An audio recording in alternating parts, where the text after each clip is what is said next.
Okay, hi everyone and welcome. My name is Ann Bennett. I am the Executive Director of the Laurel Historical Society in Maryland. And tonight I'm going to be talking to you about Victorian Christmas customs.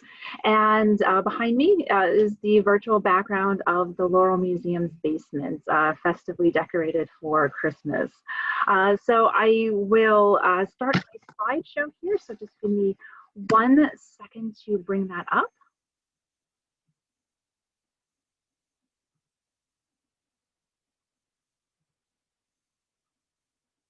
Okay, can everybody see that?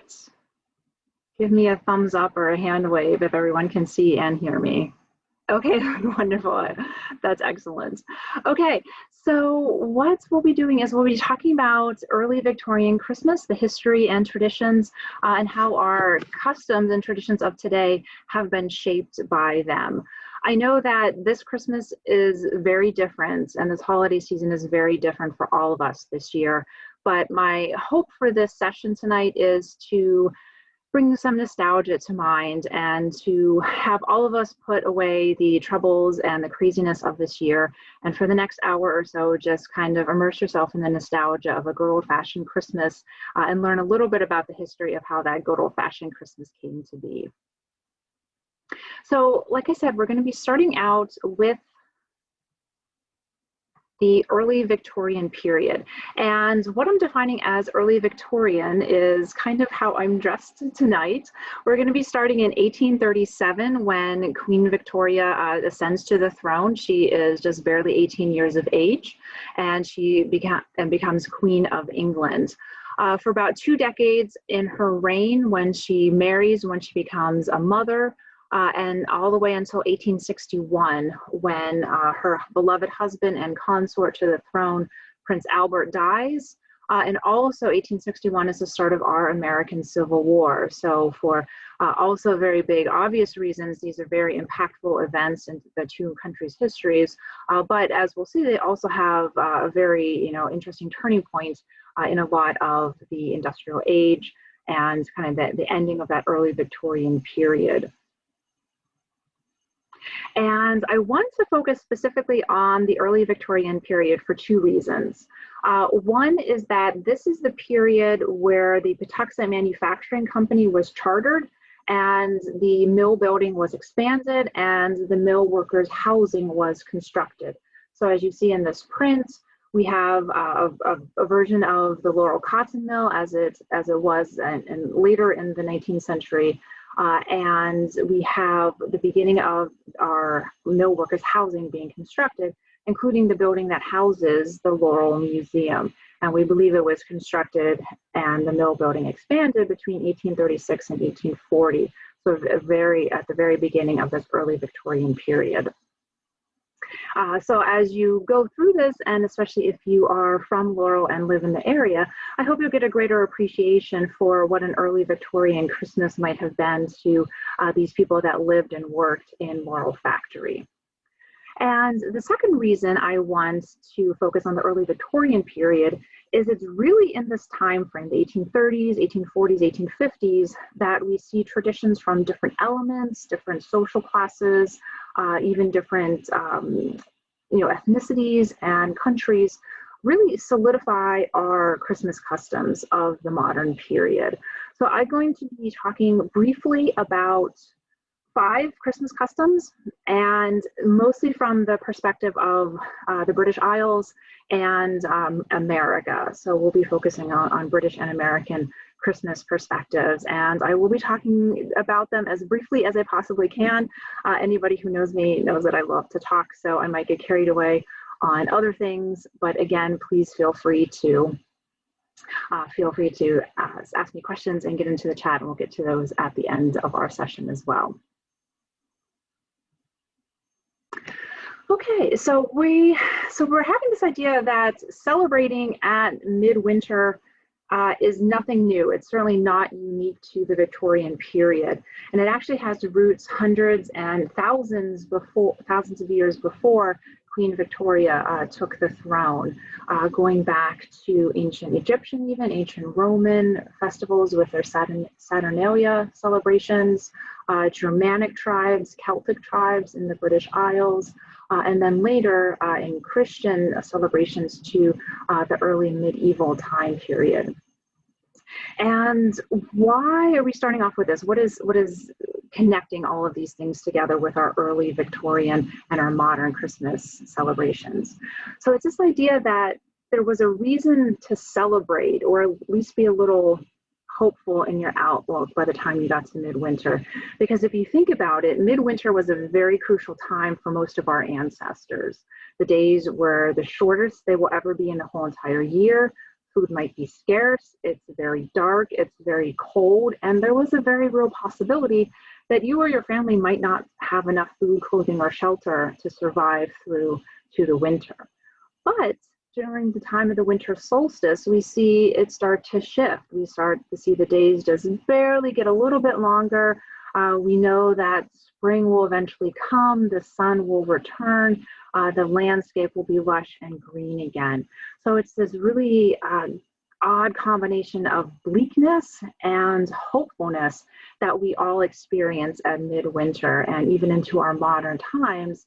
It's this idea of balancing this cold, dormant landscape with this idea of celebrating and the hope for the good times to come. And I believe that this is even more important in these times that we're experiencing now. So it is out of this idea of hopefulness for the future, for the coming of spring, that we get our first Christmas custom. And that is the idea of bringing evergreens into your house and decorating Christmas trees and decorating with evergreen decorations.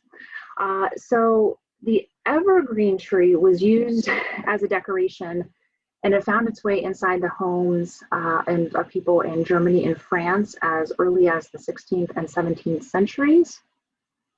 But like I mentioned before, it has had its roots even further back. So the ancient Egyptians, Celts, Romans, Vikings all had different celebrations and traditions of decorating buildings like barns and outhouses, or outbuildings, I should say, and the interiors with evergreens, putting them on the lintels or the windows.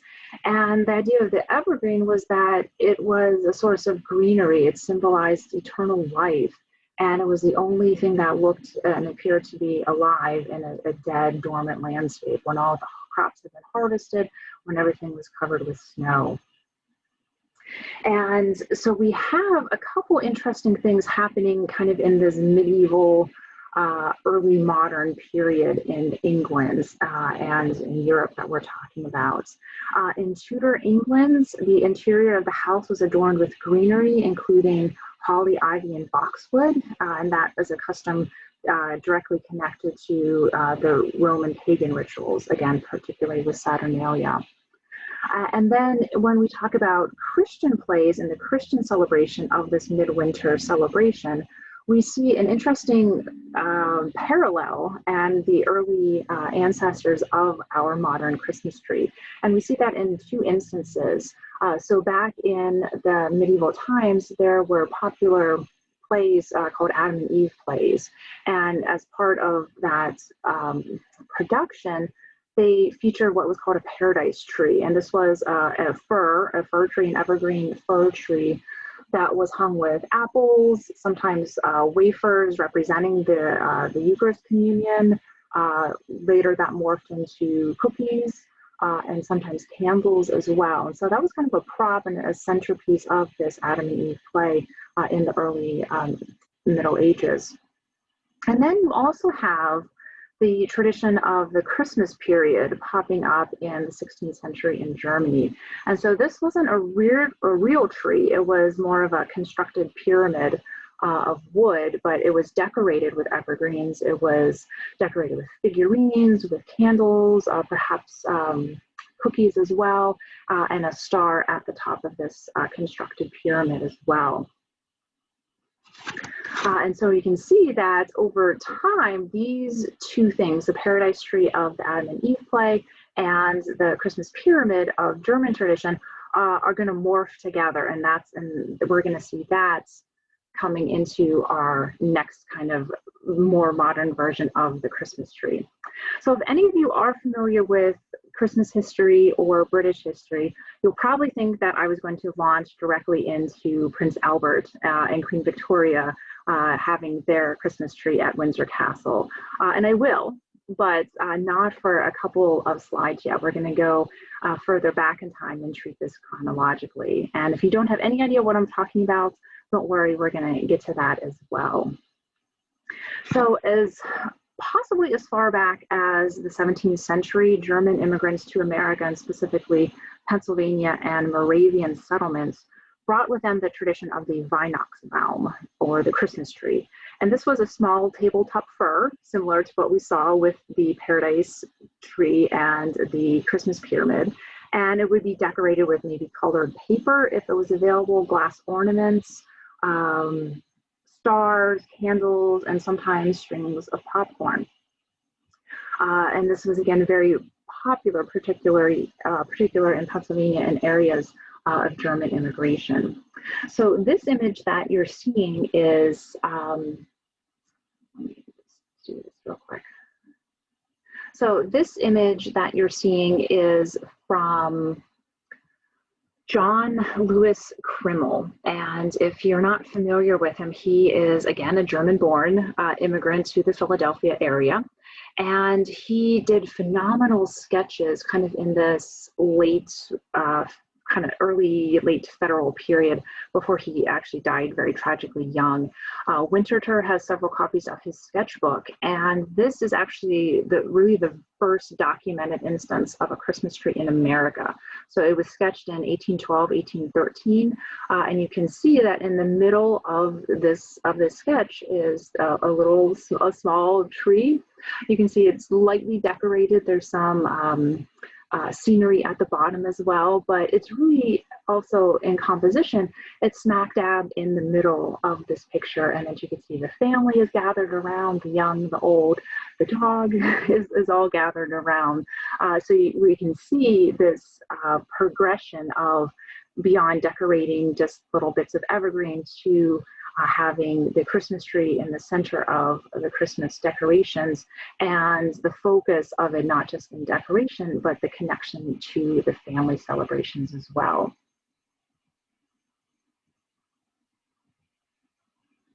And so next what we have is another documented illustration. This comes from the frontispiece of Herman Bocham's The Stranger's Gift. This was published in Boston in 1836.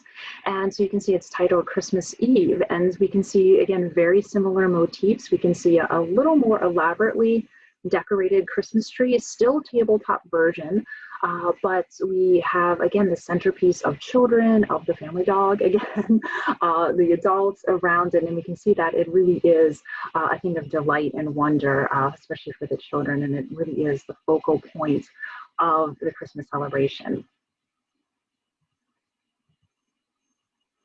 And another documented case is in Williamsburg, down in Virginia. So this is a little different because this one is connected to German immigration, but it's also was held in English families. So in 1842, a German-born professor came to teach at the College of William and Mary, and he brought his Christmas traditions with him. So he made a small tabletop fir tree, Christmas tree for his family, which is the Tucker family, so a family of English descent. And they continued the tradition after the professor had left the college, and that was something special that they did generations and generations in their family. And so then this brings us to the 1840s in our celebration, and you can see that this is kind of the semi-famous illustration in the London News of the Christmas tree at Windsor Castle, and this is dated to 1848. And this is the thing that kind of kicked everything off, that royal family fever is nothing new in England or America, especially with Queen Victoria, a young couple and their young family.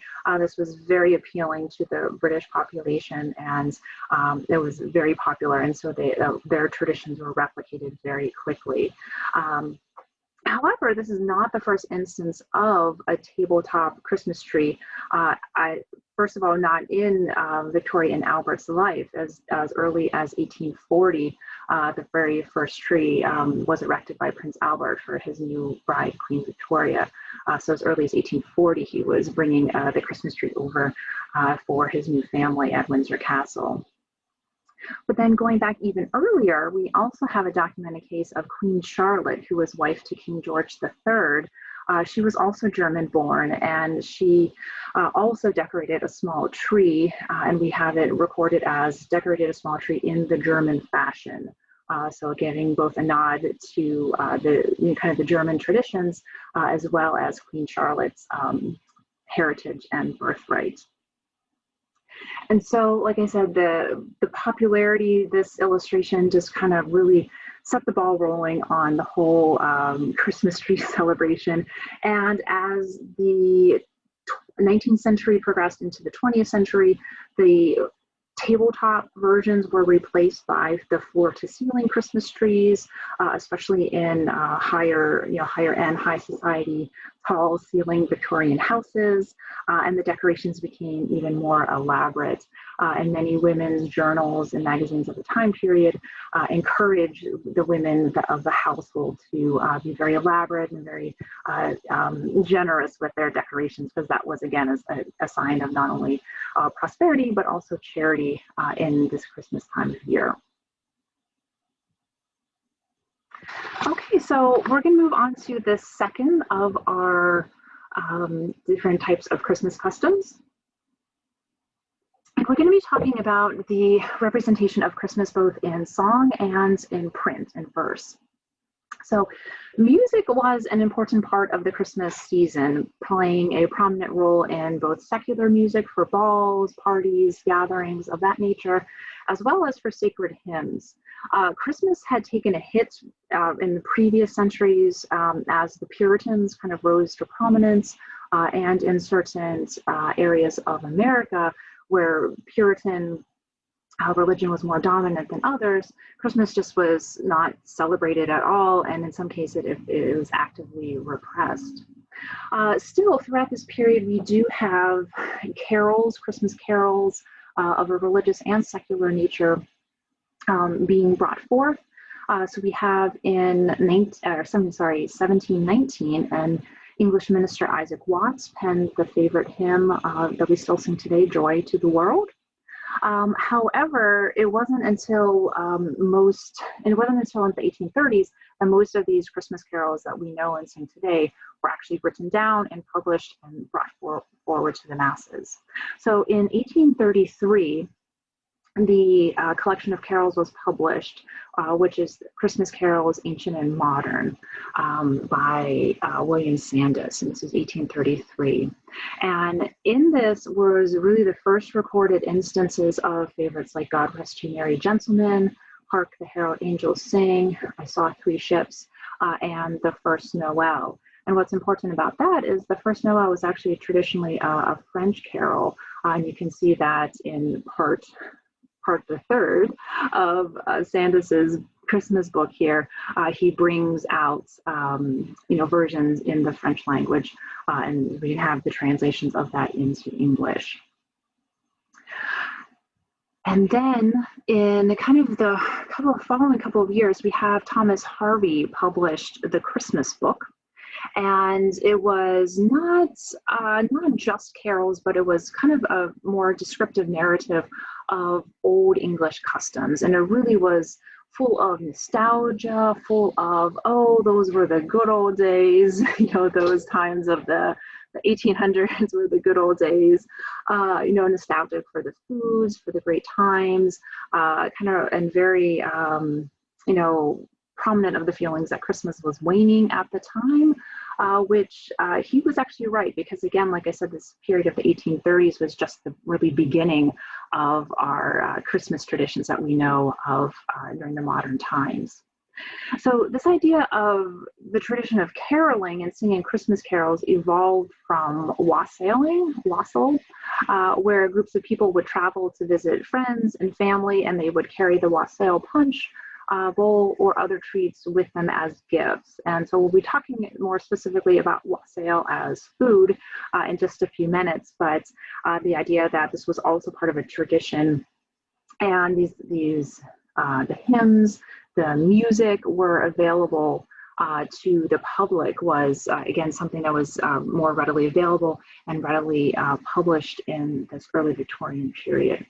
And so you have this idea that as travel was easier for people, especially the middle and lower classes, they might have more free time to travel and to spend time visiting friends and family in more of a leisure activity.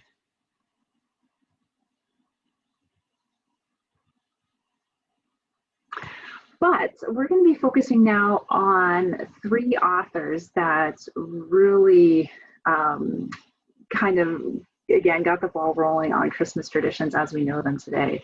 So our Christmas traditions would be very different today if it weren't for Washington Irving, Clement Clarke Moore, and of course, Charles Dickens.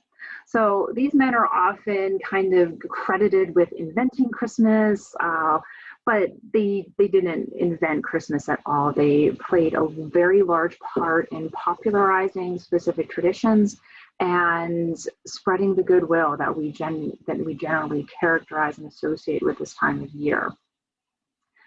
So Washington Irving was an American author in New York. Many of us are probably familiar with him, but we probably don't associate him with Christmas, do we? We usually associate him with Halloween because of his short story, The Legend of Sleepy Hollow. But he published a book, a collection of short stories, actually, if you can see that. This is a copy of it. The Sketchbook of Geoffrey Crayon, and in it, there are quite a few recognizable essays, including The Legend of Sleepy Hollow and The Legend of Rip Van Winkle. But it is 4 essays that he wrote about Christmas, Christmas Eve, and Christmas Day that he recalled fondly the Old English Christmases and the customs that he had encountered, because he actually lived in England for 17 years. So he was quite taken with Old English customs, and these essays helped to document and solidify these as traditions that should be continued in English and American societies. And then we have Clement Clarke Moore. So Moore is credited with authoring the poem that was first published anonymously in 1823, and that is A Visit from St. Nicholas. And that's important to know that it was called A Visit from St. Nicholas. It was not called Santa Claus, and it was not necessarily the Santa Claus that we know and love today. Moore took credit for the poem in 1832, I believe, so just about a decade later, and he first published it as his piece in 1844. There is a little bit of a controversy with another writer called Henry Livingston, whether he is the true author or not. So if you're interested in that, you can Google that. There's some very interesting background on both sides of that. But Moore was also an American author. He was a writer, a professor, and a scholar. He was also from New York, as well as Washington Irving. And so he and Washington Irving were both very familiar with the Dutch customs of Sinterklaas, which was a Dutch kind of corruption, I'll say, based on the historic St. Nicholas, who was Bishop of Myra, and who died on December 6th, which turned into his feast day. St. Nicholas was known for giving food, clothing, money to the poor, being very charitable, and these are all attributes that we particularly revere, especially at Christmas time. And so what's significant about the poem is that although Moore describes the jolly figure as St. Nick, the events take place on Christmas Eve, and that's how we get the later version of the poem, or the later modern title, "'Twas the Night Before Christmas." So it's not being celebrated on December 6th. So we have this idea shifting now from gift giving on December 6th, St. Nicholas Day, to Christmas Eve, being given by this quasi-Santa Claus, quasi-St. Nicholas figure in Dutch English history. And then, of course, it was A Christmas Carol by Charles Dickens, published in London in 1843, that did so much for our modern Christmas customs. It captured the popularity of telling ghost stories at Christmas time. Again, that's not something we normally associate with Christmas, but rather Halloween. But it was very popular in these romantic Gothic times to tell ghost stories. And he forever immortalized these English Christmas customs. Think, if you will, to A Christmas Carol, the chestnuts, the roast goose, you have pyramids of apples and pears and other fruits, and of course the figgy pudding. Now, what's really important to know about A Christmas Carol is that there's no mention of carols, there's no mention of singing in it. And a lot of these traditions that he captured in his book were not traditions at the time. The same thing with Dickens and Moore. They helped to popularize it. They helped to ensure that these would be traditions carried on for generations into the future. A Christmas Carol was not Dickens' first attempt at documenting Christmas traditions. He wrote A Christmas Dinner, and that was released in the Sketchbook of Beaux in 1836. And particularly with Dickens' background and his childhood experiences, working as a child in a factory, with his dad going into debtor's prison, essentially. So there's a lot of these themes of charity, of goodwill, centered around family and feasting, and tying to poverty and labor and child labor. So these themes that you see a lot recurring in Dickens were very, were very much at the forefront during the time period he was writing. And I think it balances very well with, again, all these ideas of what it means to be charitable and full of the Christmas spirit and the goodwill that we associated with it. So we have this, all these publications in England and America, combined with the royal love affair from Queen Victoria and Prince Albert, and really got the ball going on Christmas as we know it. So we're going to talk about next the idea of sending Christmas cards. How many of you have sent your Christmas cards yet? Yes, well, that's good, because you're quite ahead of the curve. We have just about 2 weeks until Christmas. And the idea of sending Christmas cards came along because there was a gentleman, a British educator, and I think founder of the V&A Museum, actually, in later time periods. He was very popular. This educator, Henry Cole, he had a lot of friends. He had a lot of family. He was wealthy, so he moved in these higher social circles. He had a lot of friends, and the custom at this time was not to send Christmas cards, but the custom was to go calling or caroling or wassailing to visit all of these friends and family. And it was frankly stressing him out. So what happened was that he hit upon this idea of sending an illustrated message to his family and friends, and he approached an artist friend, J.C. Horsley, in 1843 to design it for him. And this design was actually a triptych, so it was a threefold design. And this is a replication, a reprint of that first Christmas card. And the reason why it was so popular with Cole and later people is that it wasn't personalized. So the two was kept blank, so he could easily fill in the name of his friends and family. And then the rest of it was just a generic message. So, so then he could, kind of very quickly pass along his greetings and his goodwill without having to actually go and see these people. So it was a great idea. It didn't catch on as quickly in this early Victorian period. So we're going to kind of fast forward a little bit here out of that early Victorian period. So we needed the help of the industrial printing press to make cards more affordable. We needed the introduction of the halfpenny postage stamp in 1870. By 1880, over 11 million cards were being sent in the UK alone. But across the pond here in America, the phenomenon was a little slower to catch on. And this had a lot to do with the Civil War, but once you get to the end of the Civil War, once you get, again, a continued fascination with the British royal family, you have this idea of sending Christmas cards gain momentum in America. In Boston in 1875, the very first Christmas card was printed in America, but this was not the triptych version that Cole designed. This was actually just a postcard. And on the postcard, it was just a flower design with, again, a very generic Christmas message. So it actually, there wasn't any Santa Claus, any Christmas tree, anything. It was just actually, if you didn't read the Christmas message, you wouldn't even really know it was a Christmas card.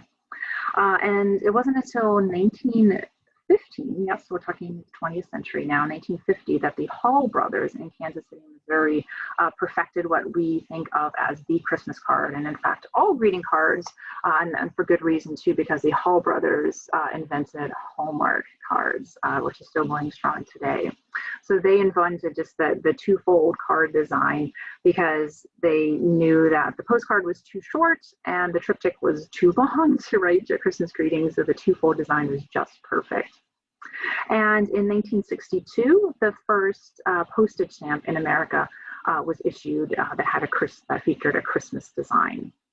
So with all of these ideas kind of coming about, this is where we get this idea of sending Christmas cards at Christmas time.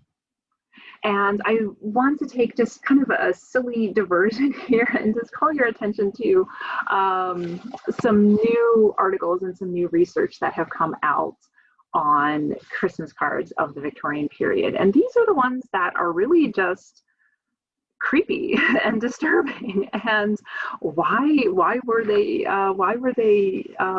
even printed? What was the ideal? So in Victorian England, their ideas of morality, morbidity were very different than ours today. Again, these ideas of charity and goodwill were very in the forefront of people's minds, as well as death and different types of superstitions, religious and secular. And so we kind of have all of that in the background playing into this idea that these Christmas cards and Christmas postcards were highly collectible. They were put into scrapbooks, they were collected just as postage stamps or coins would be collected as well.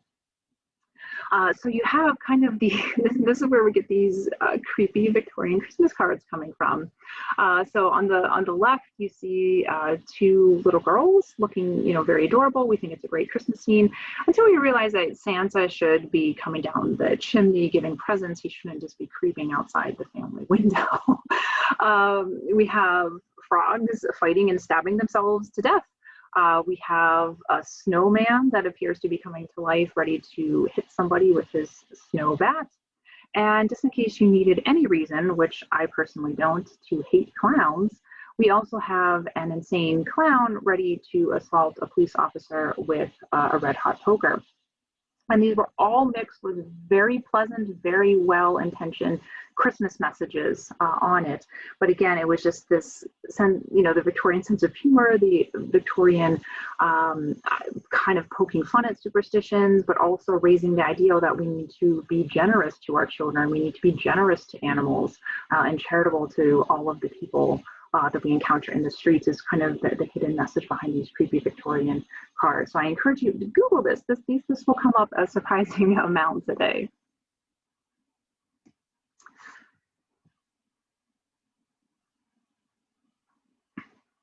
But we are moving into food and feasting now. So this is the fourth of our fifth Christmas custom that we're going to be talking about today. So Christmas, as I'm sure you will agree, I know I do, is a good excuse to let go of our diets for a little bit and just enjoy the cookies, the eggnogs, the cakes, the party food that we associate with this holiday season. Food and family, like we mentioned, was at the heart of A Christmas Carol. It was the focus of the early Christmas tree decorations. And again, remember we said that Christmas Carol mentions a lot, gave a lot of detail on the types of food that the families were eating. And there was different descriptions for Bob Cratchit and his family, which were a poor family, versus the middle to upper class of his nephew Fred, and then a very wealthy but miserly Ebenezer Scrooge. So we have mention of roast goose. This was the traditional Christmas meat of choice in England in the 18th century. Or since the 18th century, I say, continuing into the 19th century and the Victorian period. Poorer families and those in the country might enjoy rabbits, and beef was also available. Turkey soon became a popular meat, especially among the wealthy and the elite. And it was enjoyed in the UK, but it was much more common and popular here in America, not just for our later Thanksgiving celebrations, but for our Christmas traditions as well. And we have an illustration here of Father Christmas coming with the wassail bowl, and a mother and her children eager to take part in the figgy pudding.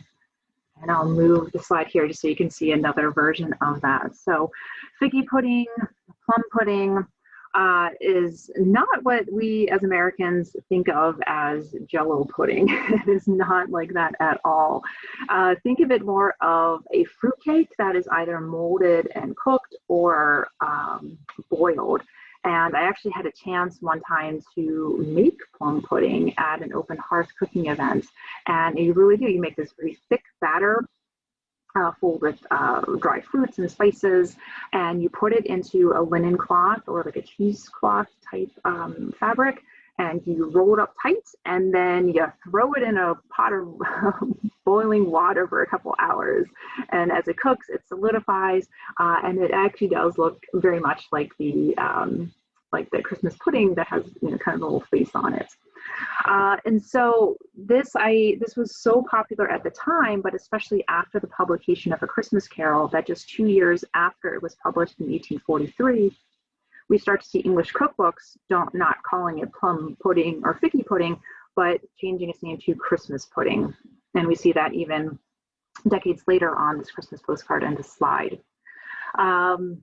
Mince pies are similar to figgy pudding in that it has a lot of dried fruits and spices. It originally was made with suet and animal parts, and this was actually going back all the way to the Tudor times. This was a very popular dish in Tudor England. Over the years, the animal parts left, the suet left, and so a lot of the times when we make mince pies or mince meat pies, we don't have any of that. It's just dried fruits and nuts.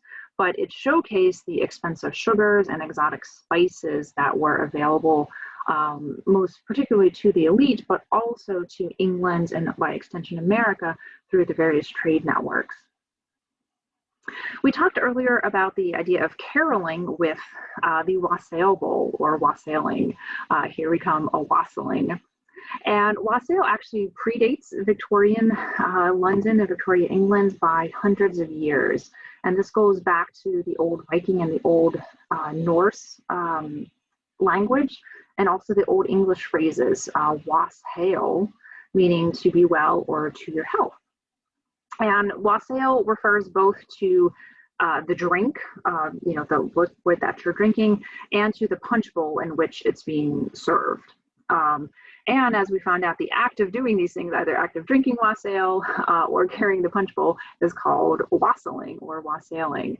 And that's the act of bringing good cheer to your friends and family. So wassail is a punch, and it's typically made of ale, spices, and honey. And again, it's served in a punch bowl or cup, and it's passed around to your guests. Another Christmas drink is called lamb's wool. And this was also a common drink served out of the wassail bowl. And this is also made from ale or cider, typically hard cider, apples, sugar, and spices. Lamb's wool was more common in the countryside, especially around areas where apples were growing, so in apple orchards. And there was a tradition of blessing the apple trees on 12th night, January 6th, or January 5th technically is the 12th night, for a bountiful harvest the following year. So they would pour some of the lamb's wool into the orchard area. Again, we said that the wassailing, the people called on their friends and family during the season, and they carried with them the wassail punch bowl. And more often than not, you were also invited into your friends and your family's houses, and the host would also give you wassail punch and gifts as well. And again, this tradition is captured into far into the 19th century from its Viking roots and is captured again by both Washington Irving and Charles Dickens. And so we have the last of our five Christmas customs, and we have this idea of gift giving. And again, what Christmas celebration is complete without giving, some type of gift to your loved ones. So this idea of giving gifts, again, is something that's solidified at Christmas time in this early Victorian period. So the idea of giving gifts, again, reflecting the charitable attributes of St. Nicholas, the publication of Moore's poem to help popularize that, helped to push back the traditional time of gift giving, which was either Epiphany, the Feast of Three Kings on January 6th, or on New Year's Day. And especially in the Tudor times and medieval times, gift giving was done on New Year's Day.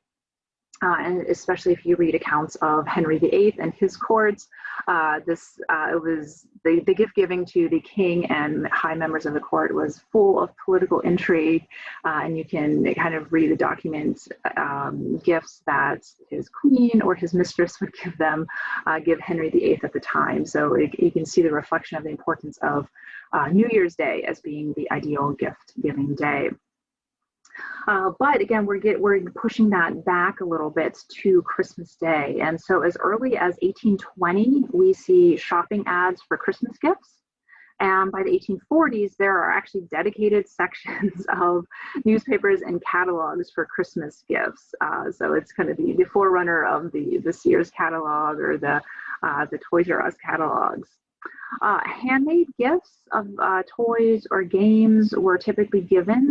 However, as you go later into this period, you get mass-produced toys.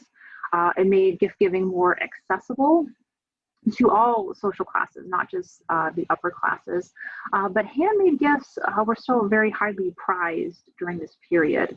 The poor were not excluded from this Christmas custom. They would exchange gifts.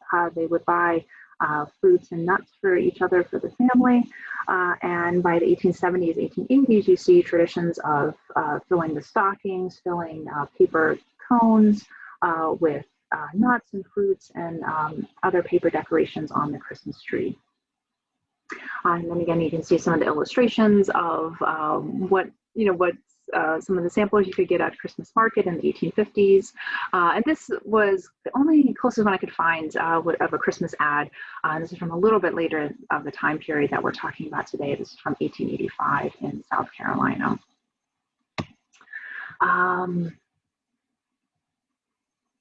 So I just want to close here before we move into a Christmas trivia. I hope that this talk and the exploration of these 5 Christmas customs has given you a little more understanding of how our Christmas traditions have evolved, and that I hope that all of us will take a cue from Ebenezer Scrooge by honoring Christmas in your heart and keeping it all the year. So thank you for listening, and I want to turn now to our Christmas trivia. I am known for my very historically accurate and kind of tricky Christmas trivia, but I have 5 questions here for you. Participation is completely voluntary. I am not going to run it through Zoom, so you can just put your answers into the chat. And anyone who participates, right answer or wrong answer, I will send you by email, the same one that you registered, with a couple of adapted Victorian Christmas recipes, including a modern take on Christmas or figgy pudding. So are we all ready for the Christmas trivia? Okay. All right. So question number 1. In what year was Christmas declared a federal holiday in America? And you can type your answer into the chat box. You can type it into, well, yeah, let's keep it into the chat, not the Q&A. So we have 1830, 1850, 1870, or 1890. Again, no right or wrong answer. You could have listened to my talk 100% attention. This was not mentioned at all in my talk. This is just general Christmas knowledge. Okay, excellent. Thank you everyone for putting all your guesses in there. So the correct answer is 1870. Which is significant for Laurel because that was the year that we were incorporated as a city. But it wasn't until after the Civil War that it was recognized as a federal holiday. Again, kind of ending that early Victorian period. The Civil War again was huge, momentous impact on our country, but it did again change certain other cultural aspects after that.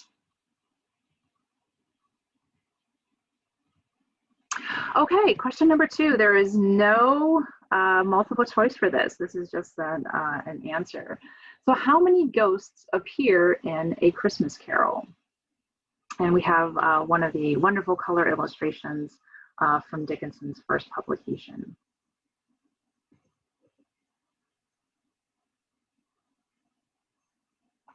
Yep. And it also might actually give you a clue to the answers as well. Yep. Very good. Yep, keep the answers coming. So yeah, as most of you indicated, the answer is 4 ghosts. We normally think of the ghosts of past, present, and future, which is 3. But as we see in the illustration from the first edition of A Christmas Carol, all of those were foretold by the ghost of Jacob Marley, who was Scrooge's business partner. So even though we don't kind of associate it with the ghost of Christmas, he was the first ghost in A Christmas Carol. And as I said, telling ghost stories was a popular pastime at Christmas time and during this period. All right, so we'll move on to our third question. We're back to our multiple choice. So what is the most recorded Christmas song of all time? Again, I'm gonna kind of be a little tricky and play on that word of most recorded. So that means the most people who sang it, the most people who orchestrated it, and any type of publication or anything like that. And we're gonna distinguish that from kind of the modern chart topping things. So for example, White Christmas, which is not one of your choices, is the best selling single of Christmas, but we're not talking monetary, we're talking recorded. Yep, and a lot of you saw right through that tricky wording. It is Silent Night, which kind of just predates this early Victorian period that we're talking about. All right, question 4 of 5. A German-Swedish immigrant helped to popularize what Christmas candy by hanging it from a tree in 1847? Candy canes, Christmas crackers, gingerbread, or sugar plums? And we didn't talk about it, but we have this idea of Christmas cracker. It's a very British custom. But we don't typically tend to do that here in America too much, but it is really still a beloved tradition in England. Yep, very good guesses. I'm seeing a lot of the right answer come in. All of these have some tie to early Victorian Christmas customs, but the correct answer is candy canes. Again, ready-made just to hang on the Christmas tree as part of the decorations. And if you go back into this slideshow, you'll see that in particular, the illustration of Victorian Albert, that one, there's little, not candy canes, but like little little cups of bonbons on there. So we have this idea again of hanging candy on the tree. Okay, and our last question, which author helped found the St. Nicholas Society of the City of New York in the year 1835? Charles Dickens, Clement Moore, Edgar Allan Poe, or Washington Irving? Irving.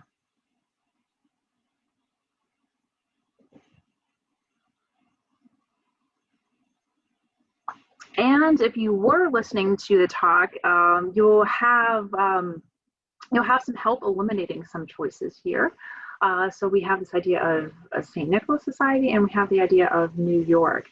And we've only talked about 2 authors tonight being from New York. Yep, and the answer is Washington Irving. So Washington Irving was a long member of the society that he helped found. He was secretary of it for a long time, and again, it was something, represented this idea that the long-standing Dutch history, Dutch traditions were still alive in New York, and were kind of, being acculturated into the English traditions and the blossoming American traditions as well. So I just want to thank everybody. I will stop the recording in just a second, but I want to thank you so much for joining me tonight, especially for taking part in my historically accurate Christmas trivia quiz. I want to also encourage you to stay connected with us, especially if you are joining us for the first time tonight. You can check out our website, laurelhistoricalsociety.org. And we will be hopefully having additional virtual programming after the first of the year. This was only the 3rd of our webinars, so we've been transitioning to a lot of virtual programming. So I invite you to go to our website, sign up for our newsletter, connect with us on social media, and also I'm just going to do a shameless plug here. I'll put that into the chat. If you enjoyed the program, we do have an option in our online store to donate a couple dollars to our virtual programming. But we would welcome any type of assistance, donations, just support, like, share, and follow us on Facebook. And yes, I will stop the recording now, and then I'm going to look through the chat and the question box. So we still have a couple minutes before 8 o'clock. I am happy to talk about everything I know about Laurel history, about Christmas of the Victorian period, and costuming, even though I did say I wouldn't talk too much about costuming. But as you know, I'm game to talk about anything. So give me a moment to stop this, and I will be right back with you.